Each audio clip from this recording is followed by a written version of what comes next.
I'm Yuval David with End Jew Hatred. We're standing here at the steps of City Hall about to start a press conference to discuss this major issue that is plaguing the city, but truly plaguing city campuses and universities across New York and across the country. That's the rise in anti-Jewish hate. It's actually very sad that we have to be here to discuss this issue and how to handle it, but it's what we must do. We have a major problem in the city. We have a pervasive culture of antisemitism that's engulfed our college campuses. The City University of New York, students and professors who are Jewish are intimidated. They have been discriminated against. They are afraid. They're afraid to go to school. They're afraid to express their opinions. If they're pro-Israel, they're afraid to talk about that. So I just want to be clear about what usually happens here at the council. Every March or every February, the Chancellor walks in here with an entourage of CUNY officials, the top brass from the CUNY system, college presidents, board members, trustees of the institution, and they come here begging for money from City Hall. They have no problem finding the time when it comes to budget to make sure that their needs are represented, and yet today we're struck in awe with their lack of availability when it comes to discussing the very serious and pervasive nature of anti-Semitism on CUNY campuses. And the fact that the Chancellor of CUNY, who makes over $650,000 a year, couldn't even bother to show up at a hearing where his students and faculty are testifying that was rescheduled for him, means that he is unfit to serve and he must step down immediately. Make no mistake, Judaism is not just a religion. The Jews also share a sense of Jewish peoplehood with a shared history, a shared ancestry, a shared ethnicity. It is this part of Jewish identity that is today coming under attack. I'm here today to represent the Asian community. We are one of the prime victims in the New York City hate crime. You guys can see that every month, every week, there's something dramatic on the newspaper. We are starting to wake up. We are learning from the Jewish community that we need to speak up. But at the same time, the Jewish community need to speak even louder. Thank you very much, Ina, for welcoming me and including me here amongst all of you. My prevailing emotion right now is sadness.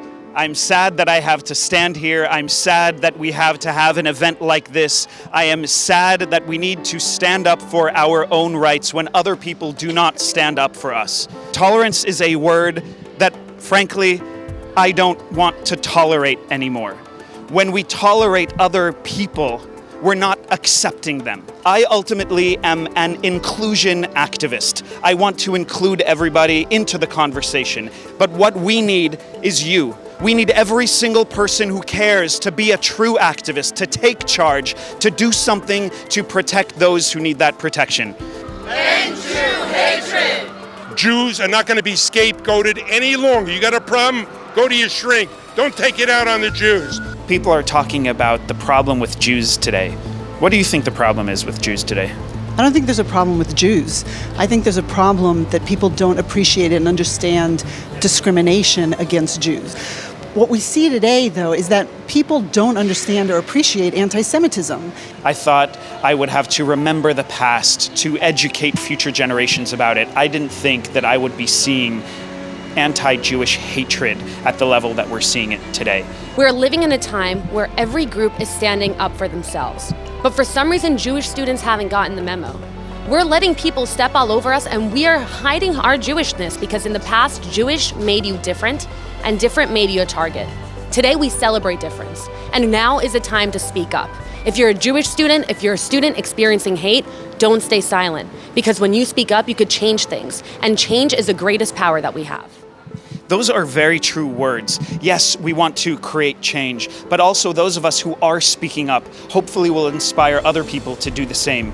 The more you're afraid to admit that you're Jewish, the more others are going to feel that vulnerability coming from you. So your strength really is in your own identity. Your strength is in self-empowerment.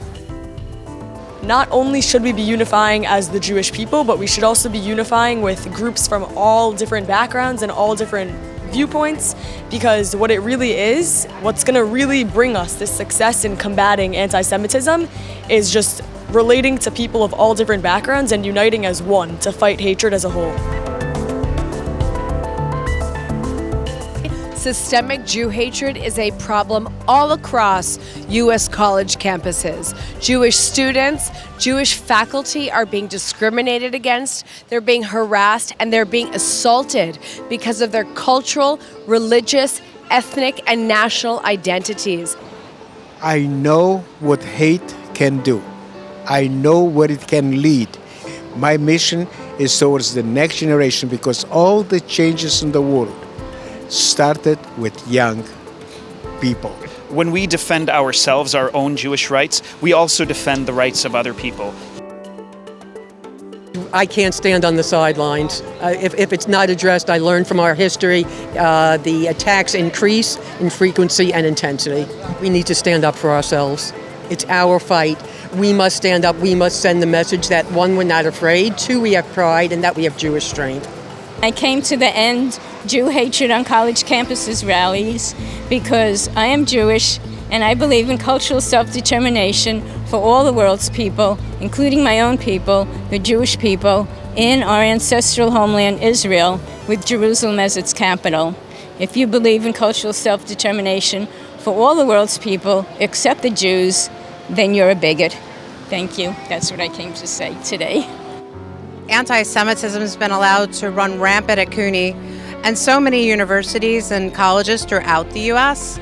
that it's about time we mobilize, we get together, and we end Jew hatred now. I'm here as a third-generation Holocaust survivor, and if we're not here, who will be? And if not now, when? We've seen these horrendous spikes in anti-Semitism across the city that I've called home for my entire life, and it pains me to see this happening. So until this stops, we can't stop showing up. Why is it important to end Jew hatred? It's so important to end Jew hatred because Jewish people, representing such a small, minuscule percentage of the population worldwide, are victims of such discrimination, hate crime, and just unjust acts of hatred.